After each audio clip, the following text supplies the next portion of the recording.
নিজের বিবাহ করা হালাল স্ত্রী আছে, কিন্তু তাদেরকে সময় দিতে ভাল লাগে না, তাদের সাথে কথা বলতে ভাল লাগে না, তাদেরকে ঘৃণা করে। কয়েক বছর পার হয়ে গেলে তখন আর বউ মনে হয় না, কাজের মানুষ মনে হয়। আছে না এরকম মানুষ? আছে। তো ভাই দেখেন, তার একটা সমাধান শুনেন আজকে।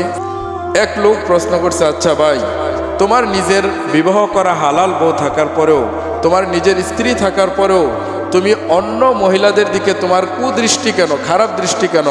এই বেচারা জবাব দিছে যে খারাপ দৃষ্টি হবে না, আমার বউ তো পুরান হয়ে গেছে, অনেক দিন হয়ে গেছে, এখন আর তাকে ভাল লাগে না, ভালো না লাগাটাই স্বাভাবিক। বলেন নাউজুবিল্লাহ।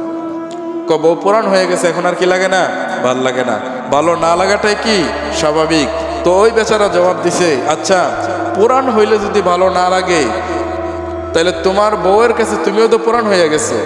কিও ভাই, আমার কাছে যেভাবে আমার স্ত্রী অনেক বছর হওয়ার কারণে পুরাতন হয়ে গেছে, ভাল লাগে না, তো আমার স্ত্রীর কাছে আমি পুরান না? কই, তোমার স্ত্রী তো কোনোদিন বলে নাই আপনাকে আর ভাল লাগে না, আপনার সংসার করব না, আমি আরো পুরুষের সাথে সম্পর্ক করব, বলে না? তাহলে আপনি বলবেন কেন? তার মানে বুঝতে হবে আপনার চোখে সমস্যা, আপনার দৃষ্টিতে সমস্যা, আপনার মন মানসিকতার মধ্যে সমস্যা, আপনার চরিত্রের মধ্যে সমস্যা। আওয়াজ দিয়ে বলেন ঠিক কিনা?